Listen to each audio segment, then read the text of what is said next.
right, guys. Welcome back to Let's Talk Ball. This is going to be episode 30. Crazy that we are 30 episodes of this podcast in. I am your host, Tochi, aka Tochi Talks Ball, and I'm here with my good friend and co-host, Spain. We are excited to talk about the Premier League season. It is right around the corner. This is Monday, August 11th, and the Premier League is kicking off this weekend. So we're excited to talk about what we think the table is going to look like, some of the most recent transfer news, and then also make some predictions maybe about what our Golden Boot and Player of the Seasons are going to look like. So there's a lot to cover. We can jump right in here in a second. Before we do that, Spain, how are you doing? Doing well. Super excited for the Premier League season to kick off on Friday. We got games Friday, Saturday, Sunday, and Monday as well. So it'll be nice to get like that first kind of teaser on Friday. And then also, I'm usually not like a huge fan of the Monday games. But it'll be nice to have it more spread out for the first weekend, especially with Leeds playing on Monday. That should be a lot of fun having the newly promoted team. And then we got a huge game between your team and my team on Sunday. So starting off the season with a bang for both our teams with a huge matchup. So I'm very much looking forward to the season to start. Yeah, me too. I think that Arsenal United game is definitely going to be the game of the weekend that I'm looking forward to. But yeah, really excited to get things kicked off. There's going to be plenty of footy to watch this weekend. Hopefully we can get this out in time to see our predictions and whatnot before things start to unfold. But without further ado, let's jump into our episode. So before we talk about the table predictions, I want to just do a little transfer news. So I'm going to let you start off with that. Yeah, so the biggest, I think, signing within the past week has been Sesko confirmed to Manchester United. There were some rumors there, but that happened all pretty quickly, I think, at least kind of quicker than I expected it to.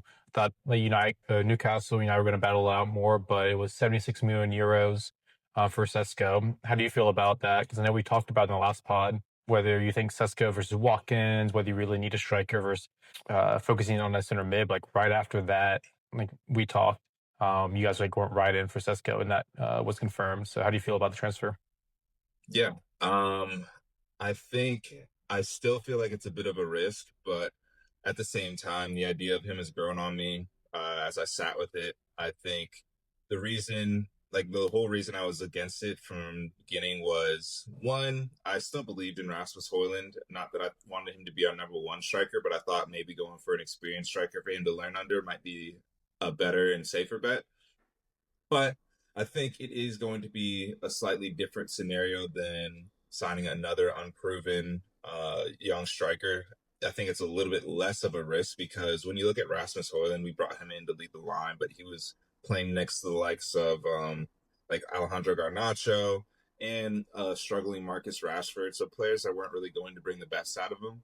Versus you have Sesko now playing next to Cunha, who's going to relieve some of the goal pressure. Brian Mbumo, who's going to be there, who also is very crossing, which is one of Sesko's strengths when it comes to his heading and his athleticism.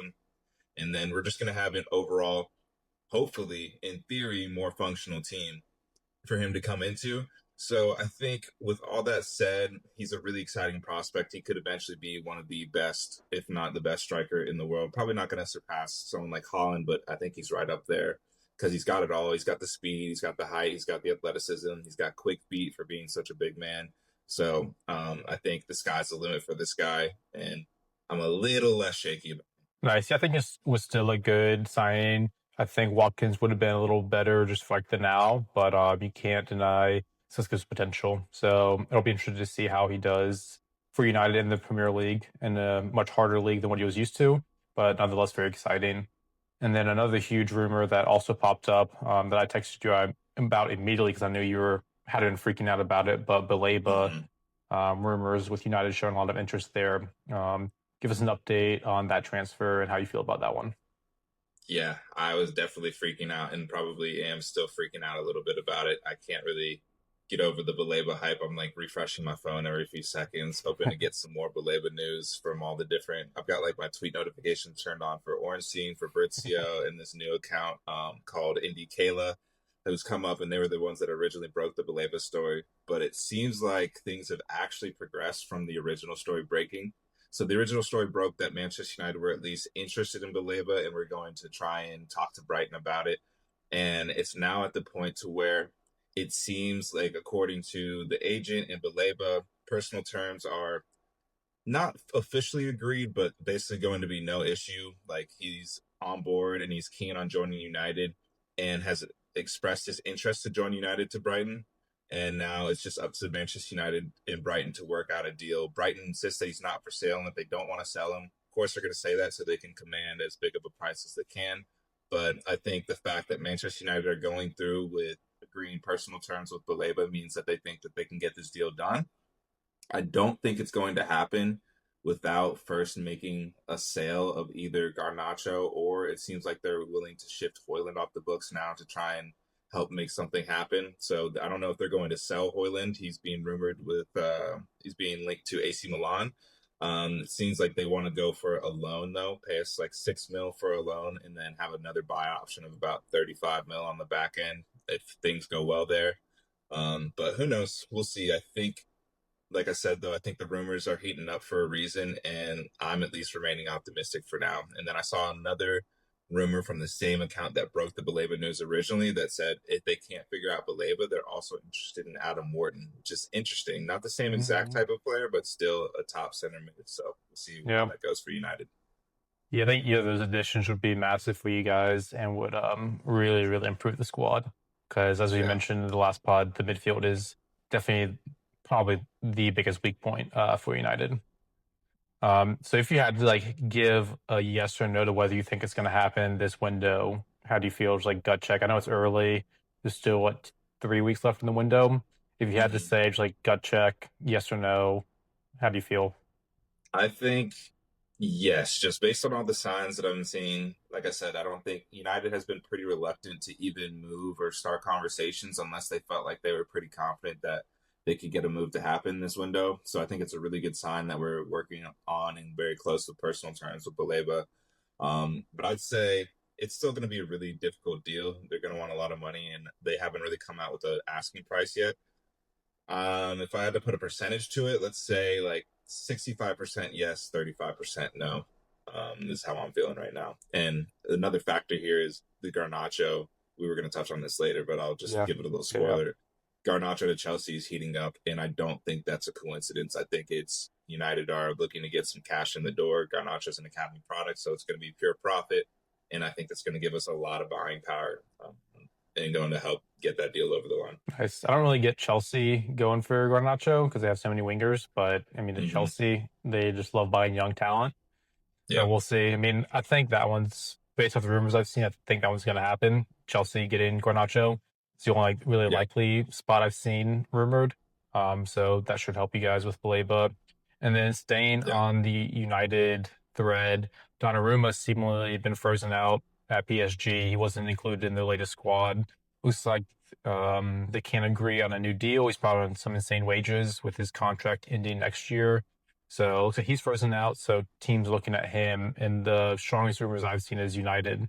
So do you think that's going to happen as well? Because a lot of big signings for United already, and two huge rumors in the works with Baleba as well. Yeah. I mean, if we go and sign Donnarumma on top of Baleba, I think that'll be pretty nuts, just given what my expectations were for this window coming into it.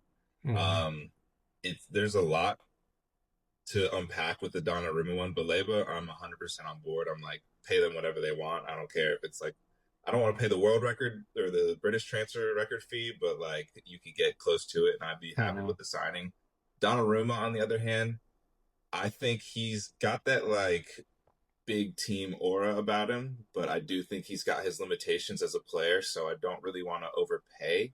And Mm-hmm. then I don't see us being able to move on Onana, so not that I don't think Onana would be the backup to Donnarumma, but I just think you basically end up in a situation where you got two keepers with limitations. So we'll see about that one. But for I think the quoted price is 26 million pounds. If we can get that price, but get him to come down on his wages a little bit, because I do think those are a little outrageous. Mm-hmm. I think that we might be in business, and I'd be happy to bring in a Champions League winner into the team. Nice. Yeah, I think Donnarumma definitely will make less mistakes and make. I was gonna say like bigger like big time saves than Onana, but Onana already I think does make those big time saves, but is prone to the mistakes that Donnarumma is probably less prone to. But I don't think Mm-hmm. Donnarumma is that great with his feet, and I feel like Amarin would want to play as bad with his feet than Donnarumma.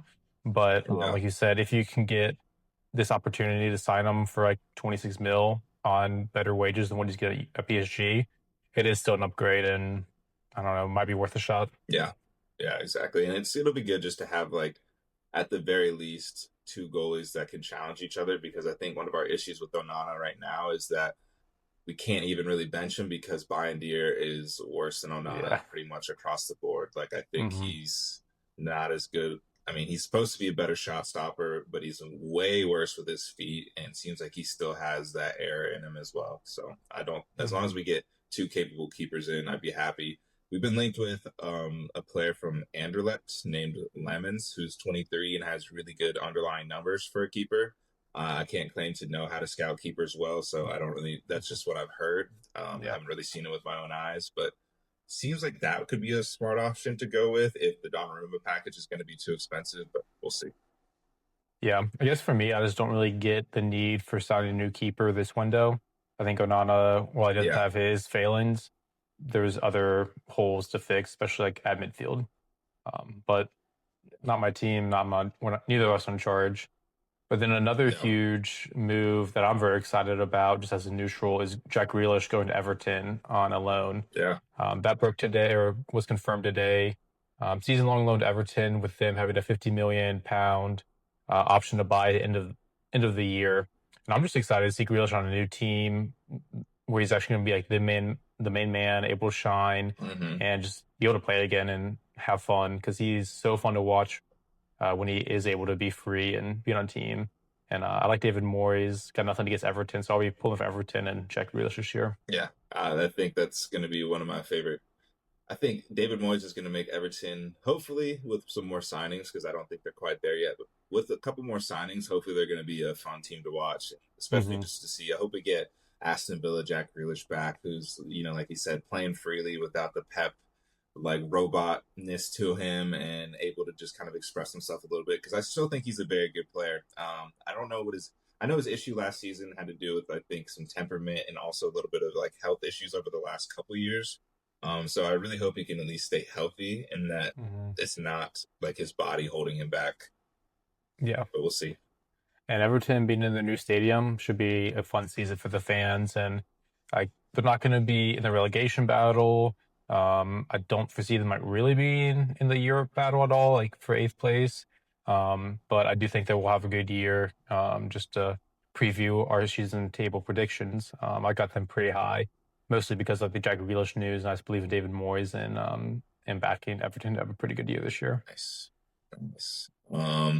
Any other rumors? You want to stick with City? I know Yeah. there was a big rumor with City that dropped today, and actually a bonus rumor that dropped even like a couple hours ago. I'll talk about those. So City have been moving on Jack Grealish. They moved on James McAtee, or not officially yet, but they're looking to move James McAtee over to Nottingham Forest. And then there's also rumors now between Spurs and Savinho. Spurs are looking to sign Savinho for Manchester City this summer. It looks like City don't necessarily want to sell, but we'll see. I don't know if that's just a negotiation tactic to rise up the price for him as well. But I was a little confused what City were doing and like what the reasoning was behind this. And then Fabrizio dropped an exclusive bomb on us today that Manchester City are really interested in Rodrigo. He's one of their top targets for this summer. I thought Man City has been kind of quiet in the transfer window since the Club World Cup. And I Yeah. thought maybe they were just happy with their squadding and rolling through the season like that. Didn't think much of it. And then Pep is always two steps ahead of us, it feels like, and is looking at Rodrigo after all these other Premier League teams were linked to him. And so that would be a crazy, crazy deal to see what happens there. And then another bomb that I saw earlier today from the same account, India at Indy Kayla on Twitter. They reported it's a team of 5 journalists that are kind of like these vigilante journalists. It's kind of a really cool story, but they reported an exclusive that Vinicius Jr. has been having secret talks with Manchester City as well, and he's interested in a move to the Premier League either this summer or next. He has his reservations, so it sounds like it's kind of like up in the air. But if they could pull off either Benny or Rodrigo, Benny would be really, really crazy. But either of those Mhm. players would be top for Manchester City and would be an absolute steal for Pep. Yeah, those would be huge signings. I had no idea about the Vinny one until you just mentioned it right before you hopped on the pod. That'd be crazy. They have Vinny Jr. Or Rodrigo. I feel like City haven't made like like a superstar signing since Holland, and Hmm. they definitely need a refresh in the squad, and they're due for a superstar signing. So I would definitely not be surprised if they get Rodrigo. I would be shocked if they got Vinny just because that came out of nowhere. Hmm. Still very much a rumor under the that we don't know about, but yeah, getting either of those two would greatly help the team and their transfer chances or their chances at winning the title and like Yeah, fighting for it. yeah, definitely, definitely. So let's see what happens with Manchester City. I'm really excited to see what happens. Not excited, but interested to see what happens this season. I really feel like they could go a few different ways. They get one of those signings, hopefully only to be up from there, I think. Hmm. Um, I think Savinho would be a really solid signing for Tottenham. I don't think he's like a that much of a mover and like making him like that much better. But I think he'd be a yeah, really good addition to the team. yeah, I agree. I don't think they have that type of winger on their team. That's just, I think Savinho's a true winger. Like, almost gives like, obviously not the same level of player, but gives like Riyad Mahrez vibes. Hmm. With the like just like such a techie like touchline winger that can beat a player one on one, and if he gets his final ball delivery better, whether it's the shot or the pass, I think he can be a really really good player, and I think he's on the cusp of that. I think Pep has done a lot of work with him to help develop over the last season or so. I can't remember how long he's been in City, but I think he's on right on the cusp of becoming a very very good player in the Prem. And then just some last few transfer news. Alexander Isak to Liverpool is still up in the air. Not really too much movement there. He's been going to training. I think he's training separately from the squad though. Mm-hmm. So it's really hard to say whether that's going to happen or not. I've got a, I got a feeling it's going to happen just because he seems really unhappy at Newcastle. Not unhappy, but really wants to move. So I don't foresee Newcastle forcing him to stay where he will be unhappy Mm-hmm. during the season. So I think that one's going to happen, but still very much up in the air. Yeah, I think Liverpool are still really keen, and I think they're playing this really well. And I think one, Isak has made it all but clear that he wants to leave. He's ready to get out of there. I think Eddie Howe and everything that I'm seeing from the Newcastle side is also is also coming from the perspective of we want to maintain squad dynamics. We don't want an unhappy locker room. So I don't think or dressing room. I don't think they want to keep a player that so clearly wants to leave. I've seen some rumors that they had a gentleman's agreement to let him leave this summer, and maybe they're just trying to be a little bit difficult and get as much money as they can. But if I'm Newcastle, I'm getting him out the door honestly as soon as possible, because you guys need to reinvest that money quickly with the Champions League coming this summer or coming up this season. I think you need to get that squad as ready as possible, because I think it's going to be a super competitive Premier League this year, and so I don't think they need to put themselves in a situation, in either situation one where they keep Isak, who's unhappy, and then he doesn't re-sign a new contract and he leaves for free next summer, or Mhm. two, you sell him too late in the window and then don't have time to really bring in and think out some good targets for replacements for Isak and the rest of the team. So I think if I'm Newcastle, I'm getting this deal over the line as soon as possible. And Liverpool keeps putting out briefs that I'm seeing to reporters of them basically being like, hey, we're not going to go back in and bid for this player unless you guys express that there's genuine interest in selling him. So I think they're putting all the pressure on Newcastle, which I think is really smart from Pool, because they basically said we got denied so emphatically the first time that, as far as we know, there's no interest in selling him. So we're good over here, essentially. Yeah, they don't really need them. I mean, they got Ekatike, they got Wirtz, like they've got a really good squad, really good transfer window without him. So you'd be the cherry on top. So yeah, smart business by them. Yeah, and I'd agree. Newcastle should get it done because, like, for PSR reasons too, they've been struggling, and that's like been a big inhibitor for them expanding the squad and buying players over the past couple of seasons, or at least year and a half, is the PSR. So that would greatly help them get it selling him. Like you said, they don't sell him and he goes for free. It's just more reason to like not help the PSR. Yeah. Yeah. And it looks like maybe as far as replacements, I've seen Newcastle trying to get some strikers. Obviously, we had the Sesko thing happened where he ended up going to United, unfortunately for them. And then we also have heard links to Nico Jackson of Chelsea. So Jackson has come out. Him and Nkunku have both made clear they want to leave, and Chelsea's on the same page. They're looking for suitors. They're coming down. Originally, they wanted 80 million pounds for Nico Jackson, which is kind of crazy. I mean, he's a Premier League proven striker. Like, I Yeah. think he's got 17 goals and 13 goals in his last 2 seasons, which honestly, like, pretty good numbers for Mm-hmm. a young striker. So I can't hate on him. But I think I've just seen all the chances that he's missed, and he seems like a bit of a head case. So that I'd be a little bit wary about that. But I think if he can put it all together and quit missing those big chances, he could be a very, very good striker and a very good player in general. So it looks like Newcastle and Spurs are both interested, with Newcastle showing a bit more interest out of the two. So it'll be interesting to see what they do. I saw that they also were looking at Randall Colomwani, but he came out and basically said, my top choice is still Juventus, and I'm going to wait to see if we can work out a deal. Mm. So another player turning down Newcastle. Big number for Yeah, that. yeah. Unfortunately for them, I generally kind of feel bad for them at this point. Like, it's got to be a very humbling feeling for the club and just everyone involved, club fans, even the players there. If I'm one of the top players, I'm probably looking around like, how long am I going to be here? Can I really trust this project over the next 2, 3, 4, 5 seasons? I don't know. It's looking a little bleak for them, but I want to see them do well. I really do, but it's hard to convince people, I guess, to move out to the northeast of the UK or whatever that is. Yeah, with like kind of our mini rivalry in the past few years with Newcastle, them like beating us a good bit and just like kind of the touchline fights. Like the games are really chippy. I don't really mind seeing it, so I'm kind of loving it. But Yeah, that's just like the Arsenal in me.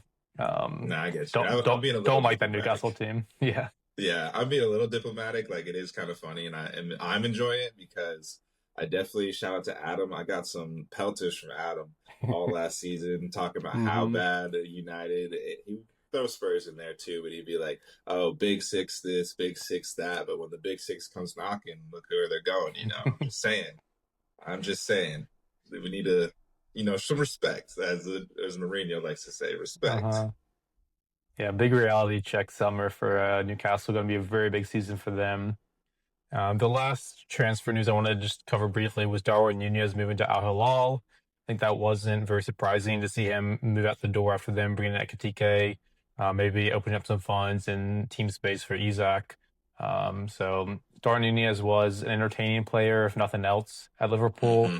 Gave us a lot to watch, a lot to talk about. So for that reason alone, I'll be sad to see him go.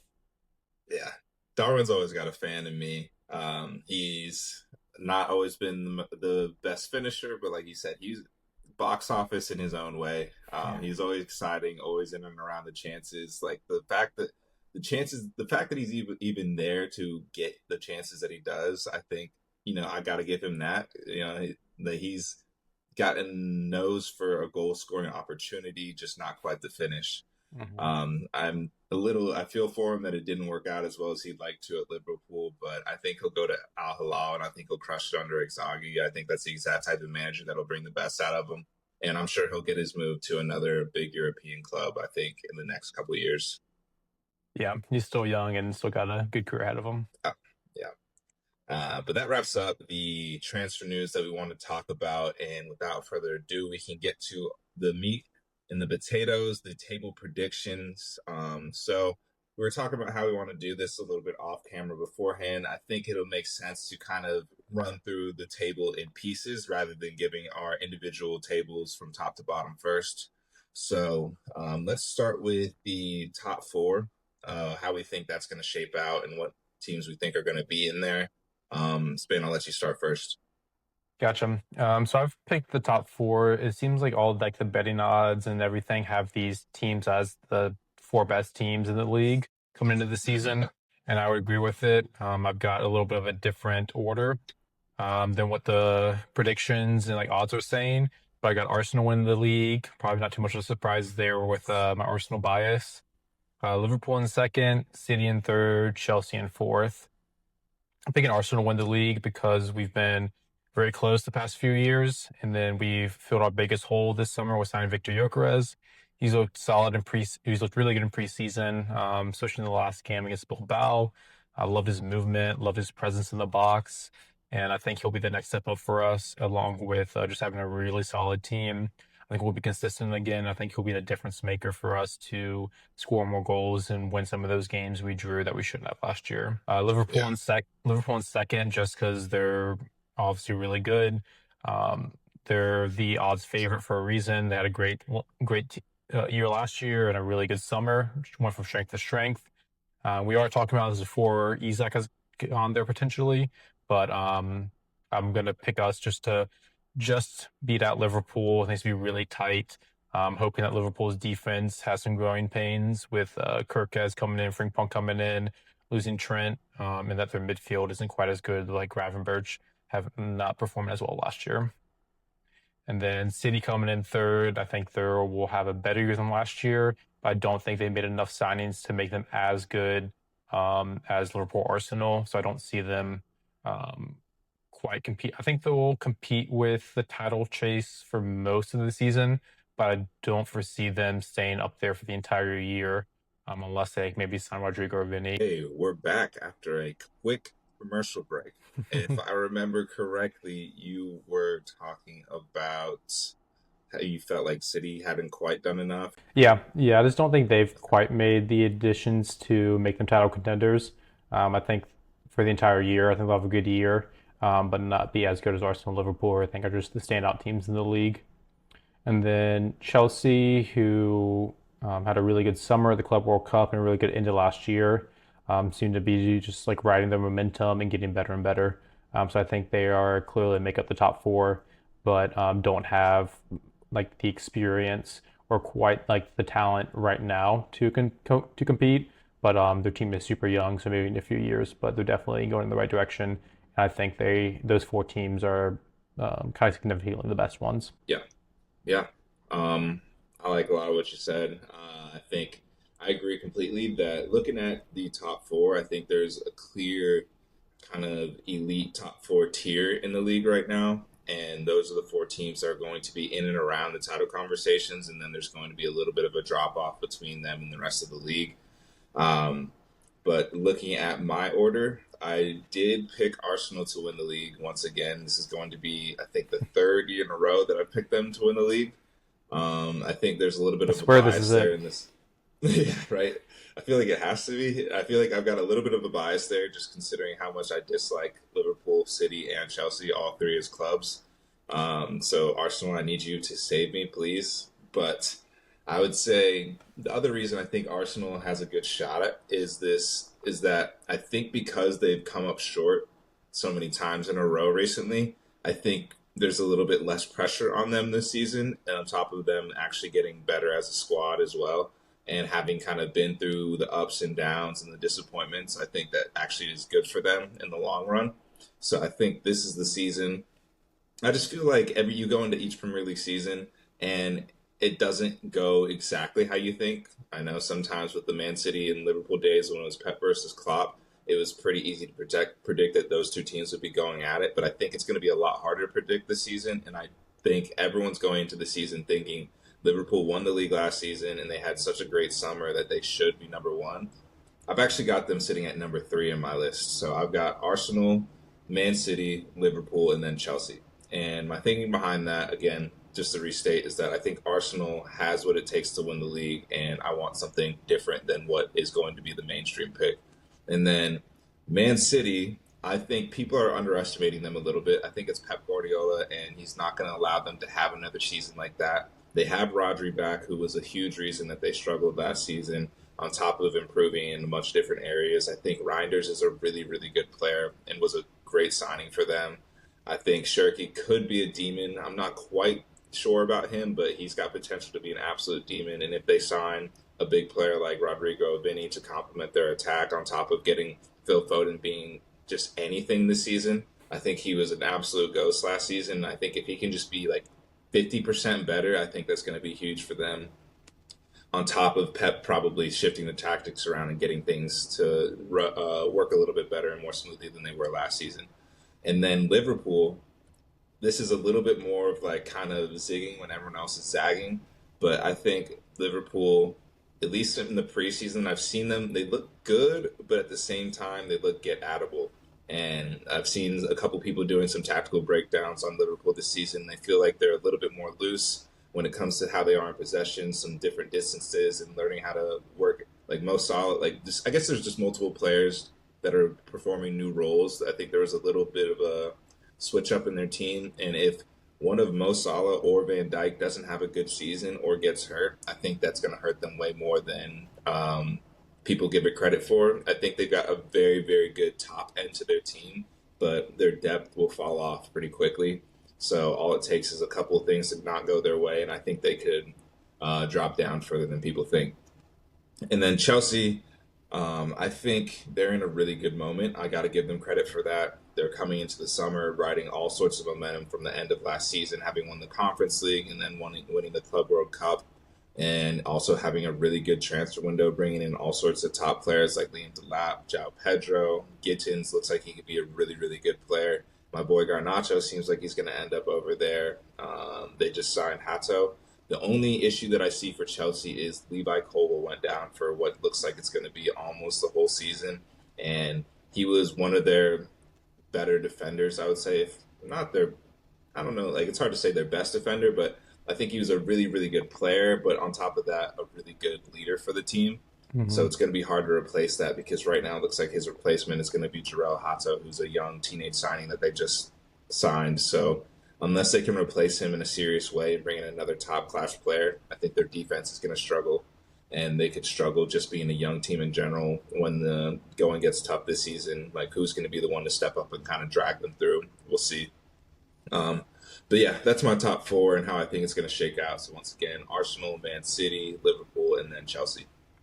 Yeah, and just on Chelsea, I think that is the weak point of their strategy for buying young players. You don't have the experience, and especially like a center back. Like it'd be great. Mm-hmm. Like what they should do is just go and buy an experienced like 28-year-old, 29-year-old center back. But it doesn't seem like they want to do that because of their transfer policy. So I think that will hurt them. And yeah, missing Cole is huge because of his like Yeah, leadership and just presence back there, being calm. yeah.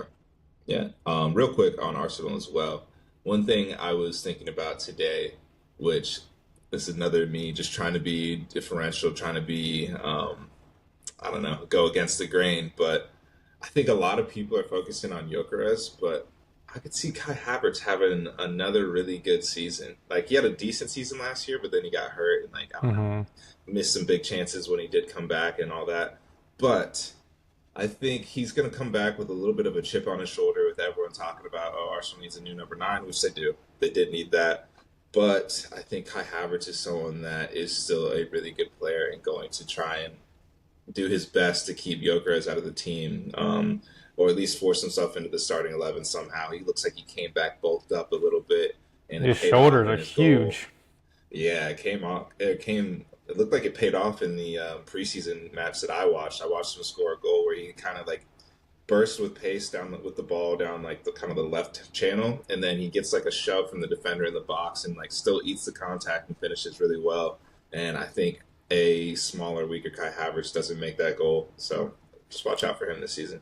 Yeah, I love that shout. And definitely his like upper body strength. He looks yoked, and I think that definitely was a big part in him scoring that goal because he almost lost balance, but was able to keep himself up, take another one or two Hmm. steps, and finish calmly, which you don't Hmm. always expect from Havertz. And I was very impressed with his goal because he took off from like halfway in our own half and just booked it. So I love Hmm. seeing us like hitting him early, just on playing super direct that way. And then we also scored our second goal was also super direct, hitting long to Martinelli over the top, who tapped it to Yeah. Saka to finish it. So love seeing those two direct goals from us to switch up how we played. Yeah, I said that to I was on Xbox with Kyle Gallagher, who's also an Arsenal fan, and I was like, oh, that's kind of like a big goal for Arsenal, just in the sense that like you don't see too many transition goals from you guys. I feel like, and that's something you've been lacking in a part of your dynamic attacking dynamic that's been lacking. So if that's added to the team this season, I think that could be huge for you guys. Hmm. I don't think it was a coincidence that we scored two goals like that. I'm assuming it's Arteta, Instructional. yeah, Arteta telling our players to run in behind more, and it worked out. Yeah. Yep. Yep. Yeah, Yep. Yep. with that, since I started off my first four, do you want to do the rest of the European finishes, so 5 through 8. Yep. Let's do spots 5 through 8 for me. It gets a lot murkier. Like I feel a lot less sure about these positions naturally, but I'll give my thoughts. So with my own bias coming into play here, I'm going to choose Manchester United in spot number 5, and that is a Manchester United that has Carlos Baleba and potentially a new goalkeeper involved there. So that's a caveat I want to add in. Without him, I think without a good solid midfield signing, I think it's probably closer to spots 8 or 9 for United. But still, I think they are going to be pushing for, if not at that spot. So I'm going to pick Manchester United at number 5, and then these spots 6 through 8 could really be in any order, and it's so hard to predict. So I'm going to go Aston Villa, just because I think Emery is a very, very good manager. And then Spurs at number 7, because I think Thomas Frank is an incredible manager. And I like some of the signings that they've done so far. I still think they need more, but I think Thomas Frank is someone that's going to get a lot out of them. And then I've got Newcastle sitting at number 8. So a bit of a drop off for Newcastle going from 5th to 8th, but I feel like the vibes at Newcastle are bad all around. They still got enough quality to be in and around the top 5 ish spots, 5 to 8 spots, but I think between them having Champions League football and then also with losing what looks like there's going to be their best player in Alexander Isak, I have a hard time seeing where the goals are going to come from and who's going to really carry this team throughout the season. So that's why I've got them sitting in my number 8 spot. Yeah, for my 5 through 8 spots, I've got Aston Villa, Manchester United, Newcastle, and then Crystal Palace actually at 8. So I Nice. think Villa, they've not lost anyone. They haven't really added to the squad too much, but I think they've just got a really good squad. They had a solid year last year. I expect their players to get better. Like I expect Rodgers to have another good year. I would expect Onana and center mid to get better, and just the whole team to rise a little bit. Then I got actually United at 6. I think he made some great signings with Cunha and Embuemo, especially get Baleba. That'll be huge. Sesko as well.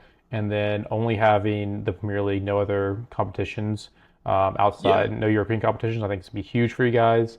So like Hmm. I picked 6. Not that confident in it, but I liked United better than Newcastle, who I think are losing players, having coming into the season with no momentum and just kind of bad vibes from the transfer window. And then Palace at 8, I thought they would be losing more players, but as of now, they haven't really lost anyone. They've kept Hmm. Eze so far. They still got Mateta. Sar's looking good in preseason. They still got Gehi. They have Adam Morton still. So they're able to keep the squad. I really like the team as a whole. I like the manager, so I'm picking them at 8 for that reason. Yeah, I like all of that. I think what you said about Manchester United is something I forgot to mention that I think is huge, and which is why I'm so up on them this season. Is the without the European football and only playing once a week, with 9 other teams in the Premier League all having some type of European competition that they're participating in. I think that's going to be a huge advantage for United on top of getting players that are kind of win now mentality type players as well, with Cunha and Mbeumo up top. If Sesko can hit the ground running, I think that's going to be huge for them. And then, yeah, Baleba, that team, 1 game a week, hopefully staying healthy, I think can do a lot of damage. Mm-hmm. And then I like the Crystal Palace shot as well. I think Oliver Glasner is an incredible manager. I think he's done a lot of good things, and that's like a team that seems like they're all moving in the same direction. They're all on the same page, and like the vibes around them are really, really good.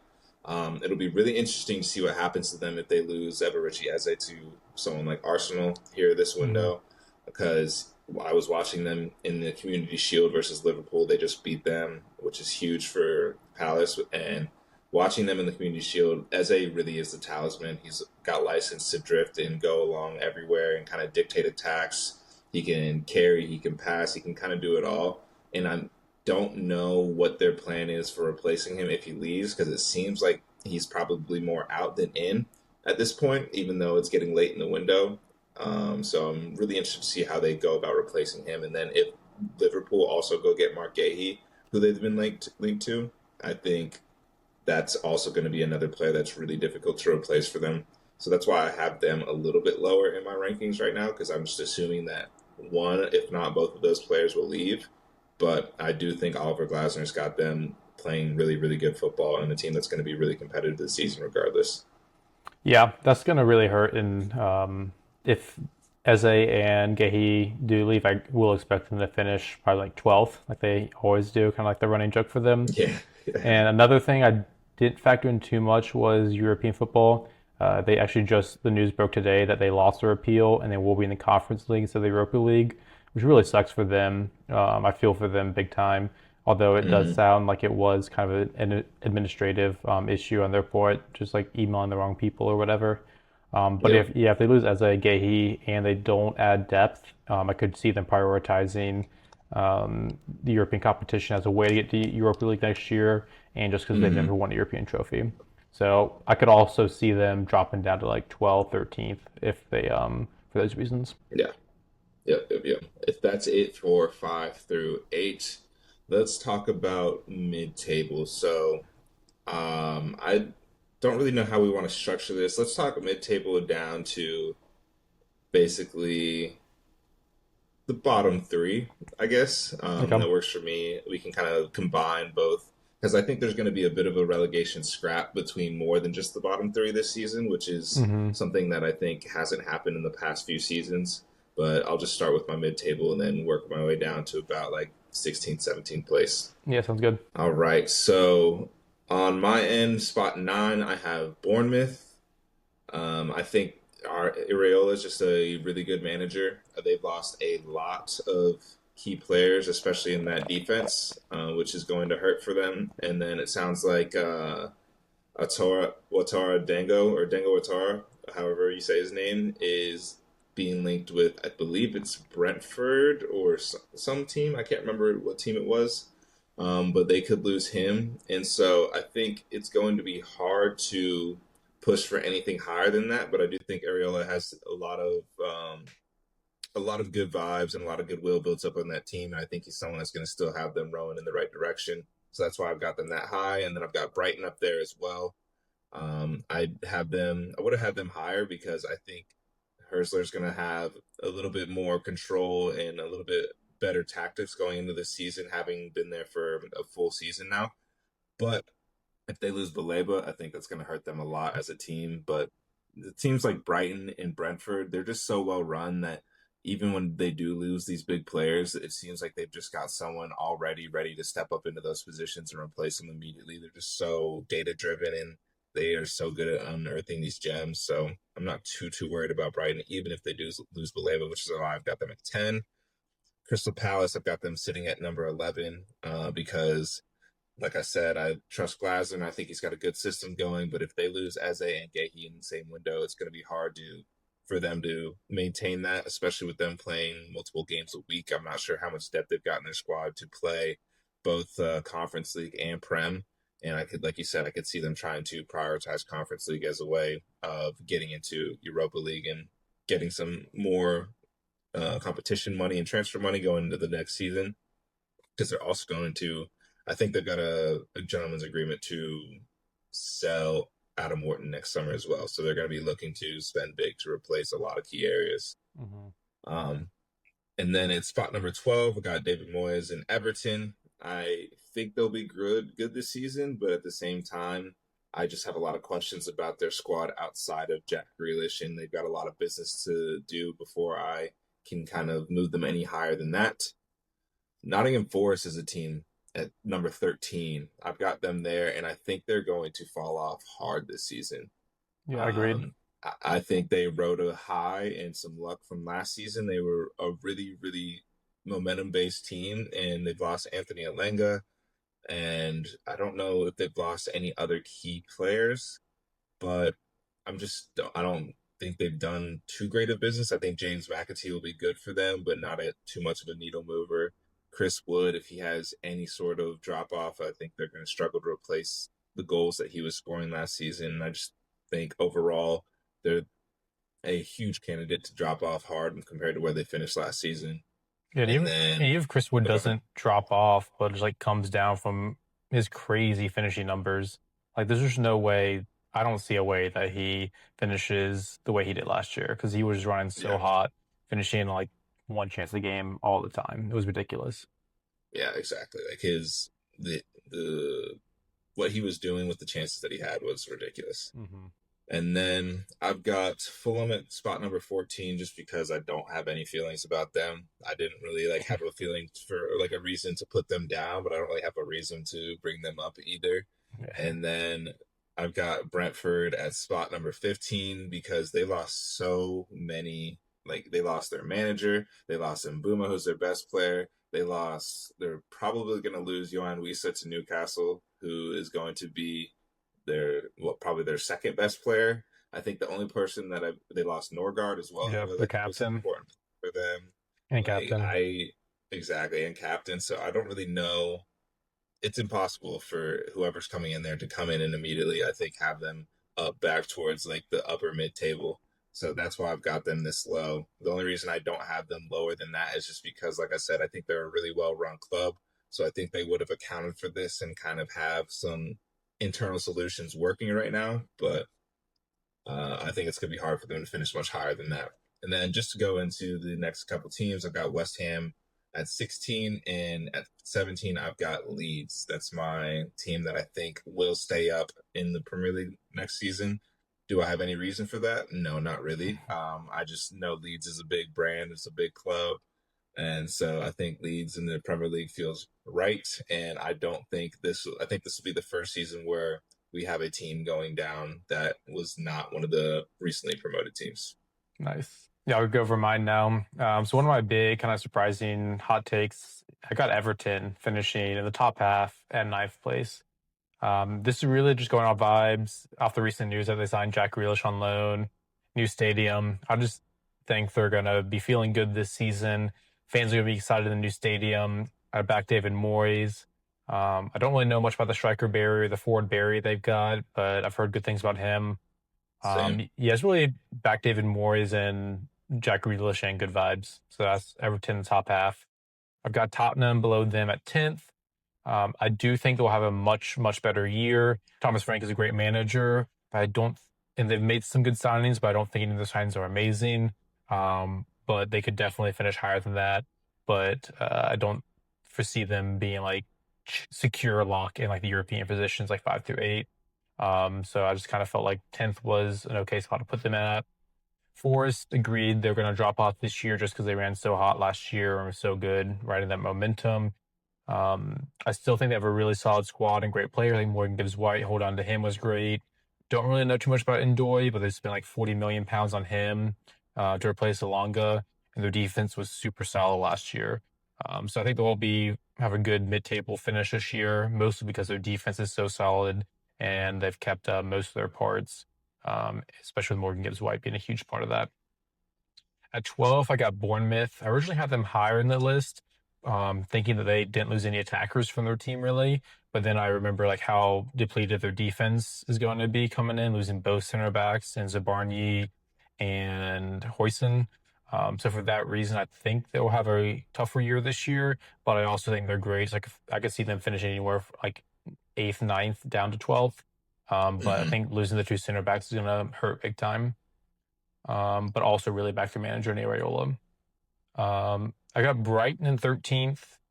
Picking these mid tables is really hard. They just were so inconsistent last year, and their team is so young. It was really hard picking them. I think for the past like 3 years, it's been so hard to figure out where they're gonna end up. Matoma didn't really play too much last year. I don't really know why. So maybe if he has like a really good bounce back year, and some players really step up for them. But I got them at 13th just because of their inconsistency last year. I got Fulham also at 14th for no reason whatsoever other than no reason. I feel like Yeah. they've really lost no one, signed no one. Had a good start last year, but then just kind of fell off a little bit. But they were a team I was really rooting for last year, but just didn't finish the season as strong as I was hoping they would. But hoping Emil Smith Rowe has a more consistent year like he did to start last year. I'd love to see that. And we'll see if Reece Nelson also goes back to them from Arsenal. I've got Wolves in 15th. They've signed no one. I did put them in the relegation like you did just because I think they're an okay team, like pretty solid. But like I said, they signed no one, but they did lose Cunha and Nate Norris. So that could really hurt them, especially Cunha. If they don't find more goals and creativity. With Cunha being gone, I could see them dropping down the relegation. We got them at 15th, Brentford in 16th for similar reasons that you said. They lost so many players, their manager as well. West Ham is 17th just because they're so uninspiring, and they lost Kudus. I don't think they've made any like crazy signings that really impressed me either. And then Yeah, I to think no just like surprise, Callum Wilson. I think that's about it. yeah, and he hardly played last year. Yeah, exactly. West Ham love to sign old players for some reason. Yeah, they've got Fulkrug and Callum Wilson, who are Yeah, two old strikers. yeah, I don't get it. I mean, I love Callum Wilson. He was great for me in FPL for a couple years and had some really good moments picking him in FPL. But yeah, he's just old and don't get that signing really. So West Ham are just so uninspiring. I've heard a Yeah, lot of talks about them potentially being the relegation battle, and I can see that happening. And then I've got the three teams that be promoted in the relegation battle, which we will talk about later, or being relegated. yeah. I think the mid-table is always so tough. I agree with a lot of what you said. I think thinking about Wolves now, I feel like there's so many of these teams that I feel like we just got to see because Mm-hmm. with Wolves, like you said, they lost Cunha and Nate Nori, and those were two of their best players. And then Cunha, if you look at like his percentage of just what he meant to the team as far as shots taken, goals scored, chances created, like everything, like he was probably 30% of their team if you like take it down to the stats. And so I think it's a situation where they're either going to be better for it because they're a better team, or they're going to really struggle to reproduce what he was able to do just because he was such a good player and such like a maverick on the pitch for them. Mm-hmm. Um, I will say, towards the end of last season, they were one of the better teams in the Premier League as far as I think the record and the run that they were going on. I did forget about that when I had them so low. So maybe I switched Wolves and West Ham in my list just based Mm-hmm. off like what you said and kind of reminded me of that. Yeah. Because West Ham is just so there's just nothing about their team that makes me feel like they're going to be good. Mm-hmm. Besides, like I like Wan-Bissaka, and I think that might be literally it. Maybe we get like a nice James Ward-Prowse free kick every once in a while. Yeah. Like that's about it. Yeah. Back on Wolves, I really believe it's Sharon Larson. I think he's a great striker. Yeah, I've agree. seen rumors with him like to Newcastle because they need a striker. They lose him, that would hurt big time. Maybe it wasn't Newcastle, but for rumors like teams eyeing him just because I think he's a great Hmm. striker. So I think if they can get just like more um, creativity, more passes to him, I could see him have like scoring more goals than last year. He had a great year last year, but I really believe in Sharon Yeah, Larson. He's a great striker. yeah, that's a great shout. I think he's a great player and could be really, really, really big for them this season. No pun Hmm. intended. Yeah, he is huge. Yeah, I think Brighton's another one where we just mm, so hard to say. They've got Danny Welbeck up top. I love Danny Welbeck. Loved his resurgence late in his career. It'll be interesting to see whether he can stay healthy for the entire year. Hmm. With them losing Yao Pedro, I don't think they have a really great backup striker for Danny Welbeck in case he does go down injured, which I really hope doesn't happen. So Hmm. that could be hurt for them. But yeah, don't know what to expect from them just because they are so young and have so much like talent, but were so inconsistent last year. Do you have any Yeah. strong feelings about Brighton? Not really. I think they've got tons of good players all over the pitch.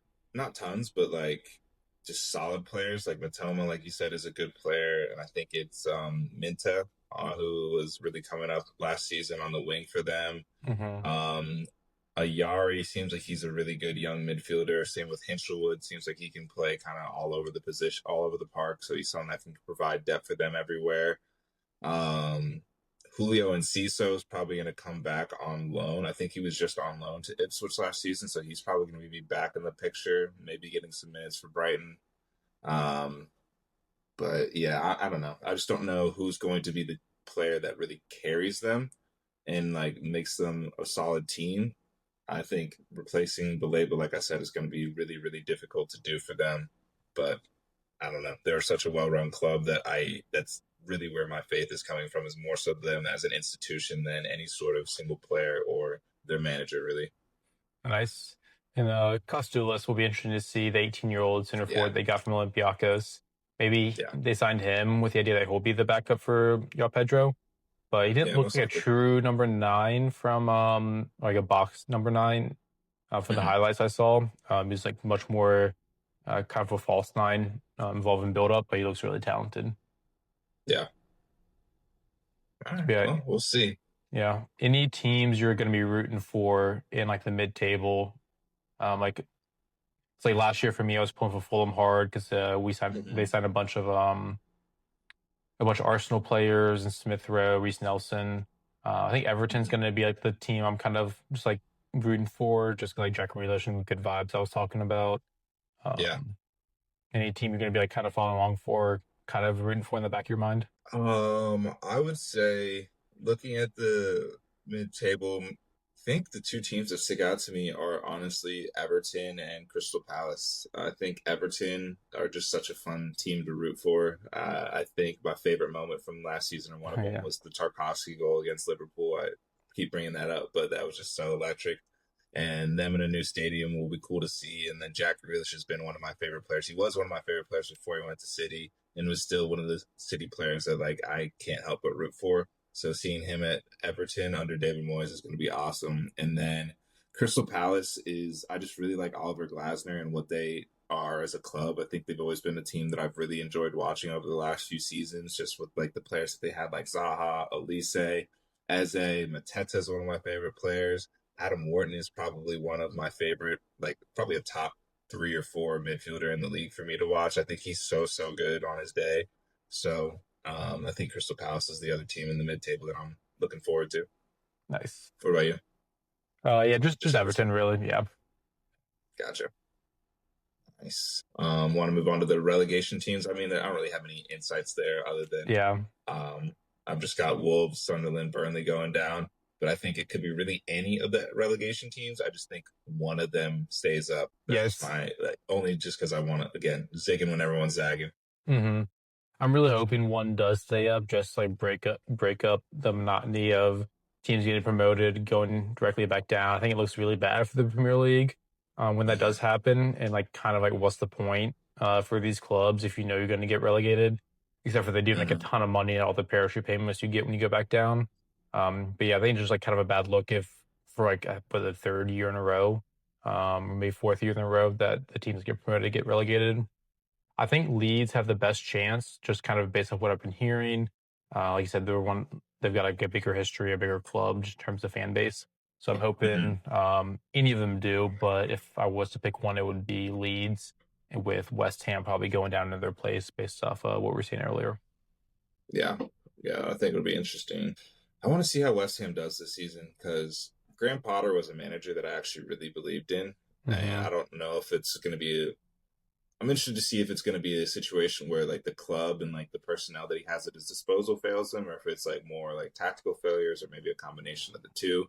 There, and then the other thing is Sunderland was a team that I heard getting some hype at the beginning of the transfer window based on moves that they made.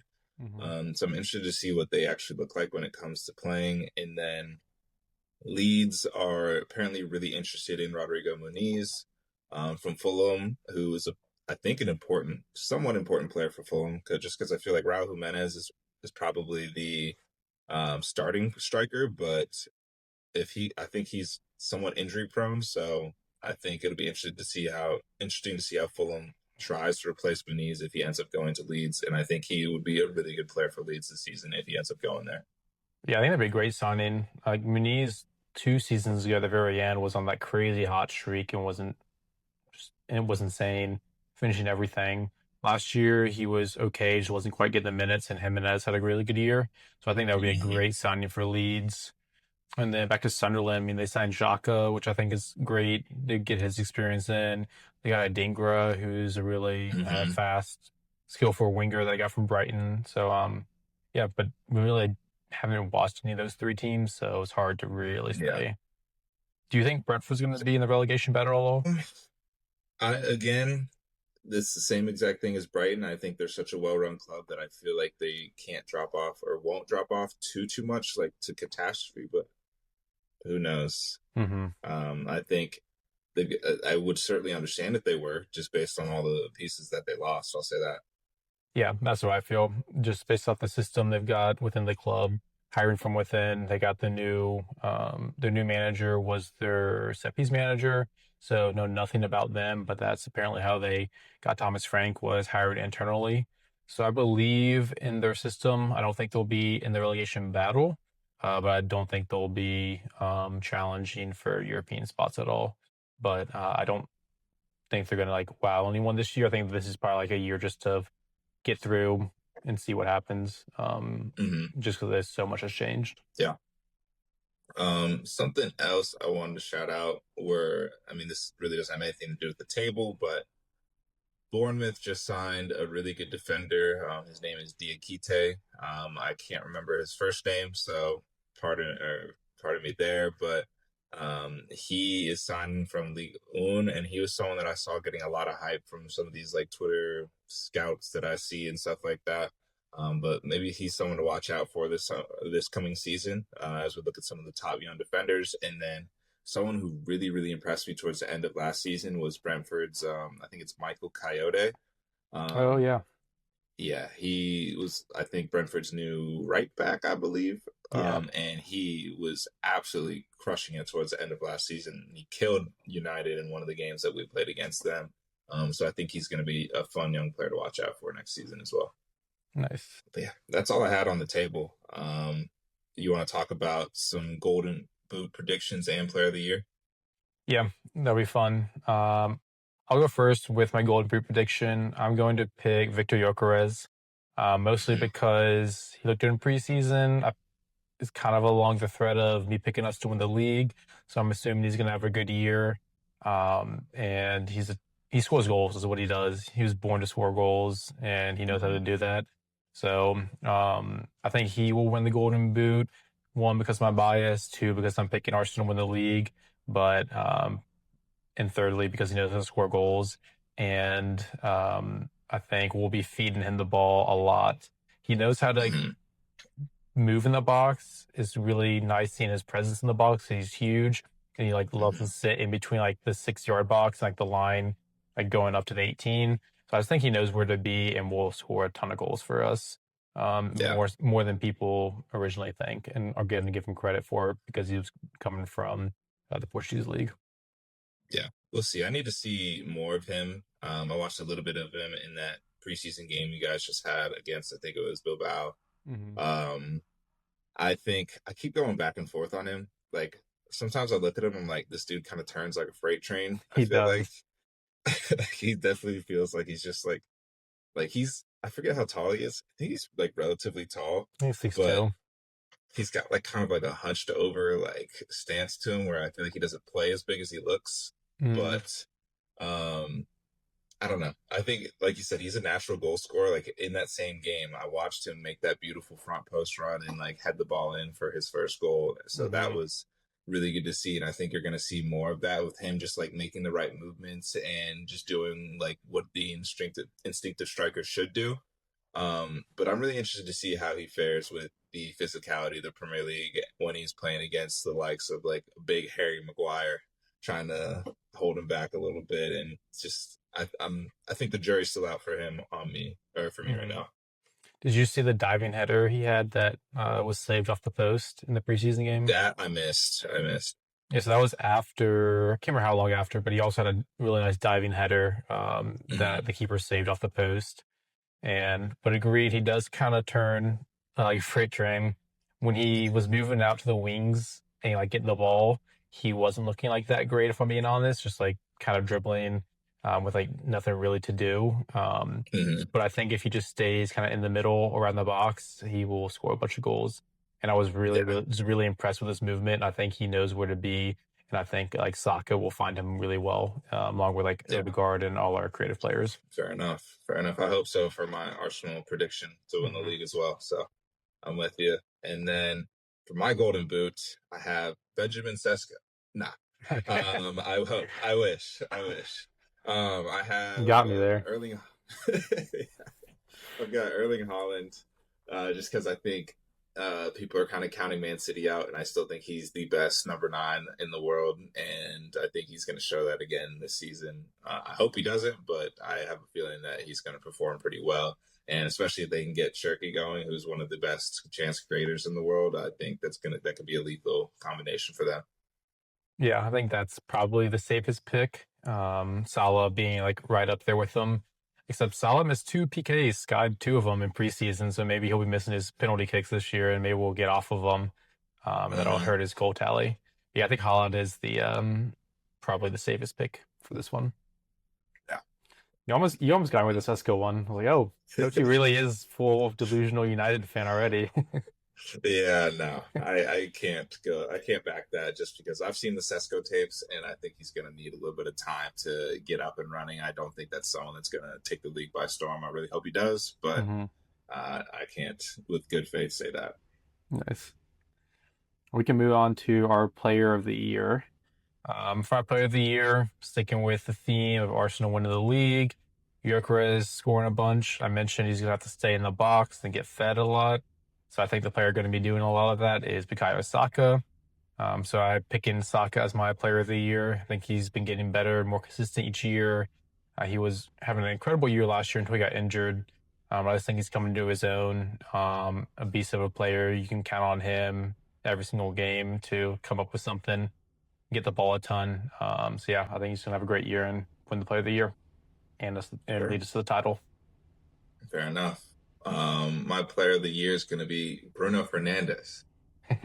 Just kidding. Got me again. um, I don't know. I think one of the player. I really don't know what to say for this one. I think my player of the year is going to be someone from one of the top four teams. So Arsenal, City, or Chelsea. I think the candidates from Arsenal are going to be Declan Rice and Bukayo Saka. Sorry, Bukayo Saka. From Manchester City, probably Erling Haaland. From Liverpool, one of Mo Salah or Florian Wirtz.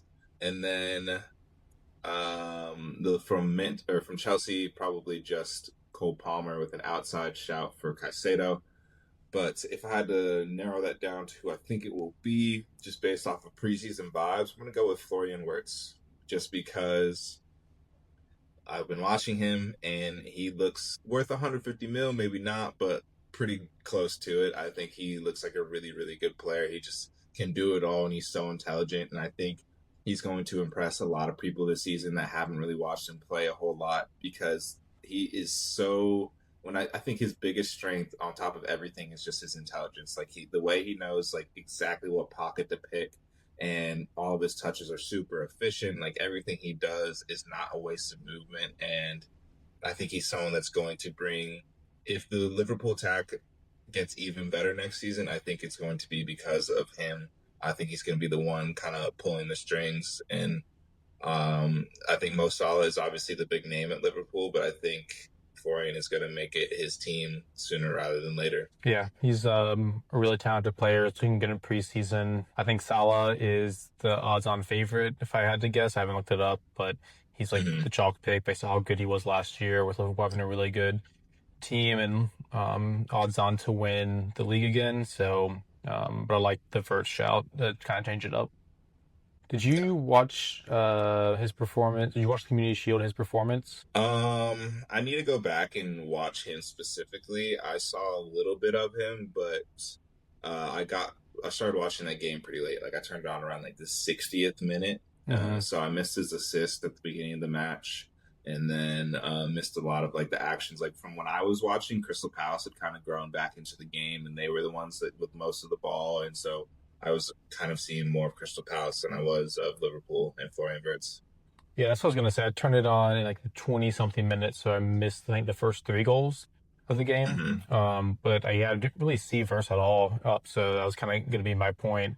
I thought Palace did a good job of pressing Liverpool and winning the ball back high and creating good number of chances that way, and I just didn't really notice Verts at all.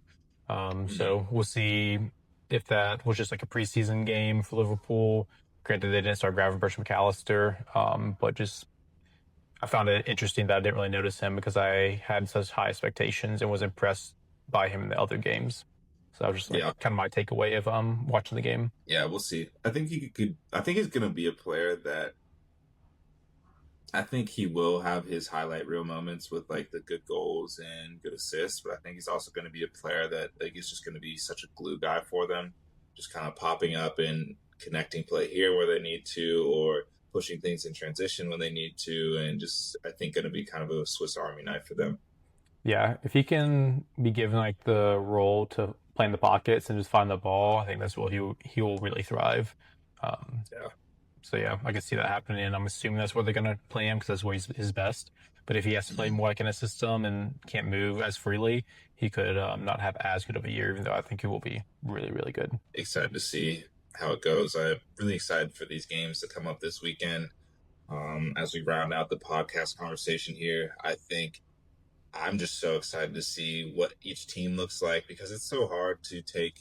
I've been kind of going off of preseason, and it's so hard to take what happens in preseason too Hmm. seriously, just because we've seen, like, at least as a United fan, I've seen Louis Van Gaal come out and be a team 7-0 in Premier in the preseason. Everyone think that we're going to win the league, and then end up being just terrible that season. So I'm just really excited for actual competitive games to start again, so we can see what these teams are going to look like as we start the season. Then also want to see the transfer window round out as well, see what other players are going to come in and join these clubs. Yeah, getting like the first real game is so fun, and like you said, nice to see like our thoughts either be validated or invalidated from preseason. And I haven't really also been consuming a lot of content thinking about it, but after talking about this, I'm really, really buzzing for the season to kick off. And come Friday, I'm going to be, and the whole weekend, I'm going to be so excited for it. Before I get too excited and forget about it, I also need to work on my FPL team. I need to get that in and done, so I'm gonna probably try and do this right after we log off here. Nice. Good luck. I think this year has been one of like the hardest years to pick a team. I've seen so many different drafts from different content creators. I've had a really hard time picking. I think it's gonna be a really interesting FPL year, a really challenging year. But it's also great to see so many different teams out there and players being picked. So yeah, I'm excited to see what team you pop up with, and I'm sure we'll talk about it on the next pod. But Hmm. that is all we got for now, unless you got anything for me. Nope, I'm good. Good All luck to all the right. Well, teams. yeah, good luck to everyone. Good luck to all you fans out there rooting for your individual clubs. I hope your clubs do well, but I hope Man United does better. Um, if you guys are still watching, please remember to like, comment, subscribe. Any sort of engagement helps a lot on these videos, and we will talk to you in the next one.